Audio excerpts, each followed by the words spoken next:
On camera, this appears to be the chilling moment Secret Service agents shouted shots fired as chaos broke out at the White House Correspondents Dinner and Trump was rushed away unharmed.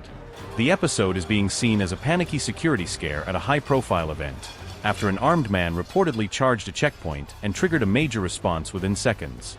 Video now circulating is being framed as the moment the suspect's advance set off the entire lockdown, with security personnel scrambling to contain what could have become something far worse.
U.S. security agencies then moved fast to arrest the shooter, while early reporting pointed to a lone armed suspect carrying multiple weapons.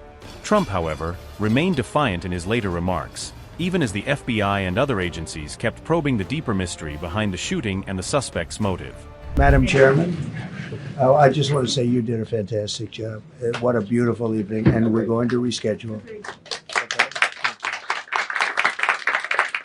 After that, it's very tough for her to ask a killer question, right? But you have done a fantastic job. Please. Mr. President, I appreciate it. As you mentioned, it all happened so quickly. Yeah. And I wonder, especially because unfortunately you have experience with these sorts of threats, in that moment when you realized there was a threat and service agents were telling us to get down, can you describe what was going through your mind, how you were feeling in that moment? That's a very good question, actually. It's always shocking when something like this happens. It's happened to me a little bit, and that never changes. The fact we're sitting right next to each other, First Lady on my right, and I heard a noise and sort of thought it was a tray. I thought it was a tray going down. I've heard that many times, and it was a pretty loud noise. And it was from quite far away. He hadn't reached the area at all. They really got him. But so it was quite far away, but it was a gun. And some people really understood that pretty quickly. Other people didn't. I was watching to see what was happening. Probably should have gone down even faster. Melania was very cognizant, I think, of what happened. I think she knew immediately what happened. She was saying, "That's a bad noise." And we were whisked away along with other people, but we were really whisked away. And again, the performance of the Secret Service and the police, all of the law enforcement, I thought was really good. So it was very quick. There wasn't a lot of time to be thinking because it was a matter of seconds before we were out the door and gone into an area. We very much, and you wanted to too, we very much wanted to continue it because I don't like to let these sick people, these thugs, these horrible, horrible people change the fabric of our life, change the course of what we do. So we held out. You were there. We held out right till the end, but they didn't want to take a chance, and I understand there was protocol. But we're going to be doing one hopefully within the next 30 days or sooner, and I am ready, willing, and able. And I was all set to really rip it. And I said to my people, this would be the most inappropriate speech ever made if I said one. So I'll have to save it. I don't know if I could ever be as rough as I was going to be tonight. I think I'm going to be probably very nice. I'll be very boring the next time, but we're going to have a great event. And you did a fantastic job. Thank you very much. Peter, go ahead. Thank you, President Trump. There's a report in the New York Post that this assailant assembled his weapon somewhere on site at the hotel. What do you think about that? And I ask respectfully, why do you think this keeps happening to you? Well, you know, I've studied assassinations, and I must tell you, the most impactful people, the people that do the most, you take a look at the people, Abraham Lincoln, I mean, you go through the people that have gone through this where they got them, but the people that do the most, the people that make the biggest impact, they're the ones that they go after. They don't go after the ones that don't do much because they like it that way. And when you look at the people that have either, whether it was an attempt or a successful attempt, they're very impactful people. Just take a look at the names there, the big names.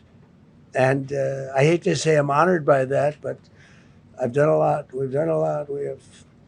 We've taken this country, and we were a laughing stock for years, and now we're the hottest country anywhere in the world. We've changed this country, and there are a lot of people that are not happy about that. So I think that's the answer, Peter. And after Butler, your team for a while rethought outdoor events. Yeah. Do you think that you now need to rethink No. indoor Well, events? but then you just don't do events. No, I can't do that. I have to.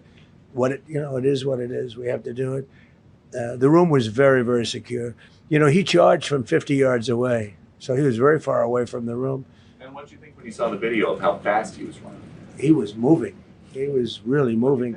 And the reaction time was great. Boy, those guys, they had their guns drawn literally by the time he was there. They were shooting. That's right. I thought they were very impressive. And if I didn't, I'd let you know. I'm not going to be, I would not stand for that. No, I thought they were very impressive. Thank you, President Trump, and thank you for updating us on the Thank you. suspect earlier. Were you aware of any threats? Was your team aware of any threats beforehand? And do you believe you were the target of this tonight? I guess. I mean, these people they're crazy. They're crazy. And, you never know. He was very far away from me. He had to go through a lot. We had resources all over. We had resources sitting at tables, literally in disguise, sitting maybe at your table, who knows? But we had people all over the room, so he had a long way to go. That was really a first line of defense, and they got him. And they really, they acted incredibly. No, there was no notification. We had no idea. Go ahead, Do you know Kate. any political motivations from this? Well, you never know. suspect? Now, we'll be able to tell you that maybe by tomorrow or the next day. He's in custody, and they're asking him a lot of questions. I guess they're going over, Todd, and they're already at his apartment. He lives in California. Yes, sir. And they're over there, so they'll be able to tell you. Thank you, Caitlin. President Trump, did the suspect say anything, or was he wearing anything that would allege some type of motive here? No, I mean, he was a guy who looked pretty evil when he was down. They had him down. He was fighting hard. He was, in my opinion, a sick person. Who would do that but a sick person? But I think you're going to find everything about him. No reason to talk about it now. But tomorrow at this time, long before this time, you're going to know a lot of things about him. They seem to think he was a lone wolf, and I feel that too. Are you concerned about U.S. Secret Service protection ability? We saw several of the detailees take minutes to be escorted out of the room. No, they acted very quickly. No, I was very impressed by Secret Service. I mean, I'm the one, and Mark Wayne, you would agree with that, I think. Absolutely. I'm the one that would complain. You don't have to complain for me. I would be complaining. I'd be up here right now saying they didn't do their job. Oh, believe me, because, it's my life. And I want to live because I want to make this country great. That's why I want to live. But when you're impactful, they go after you. When you're not impactful, they leave you alone.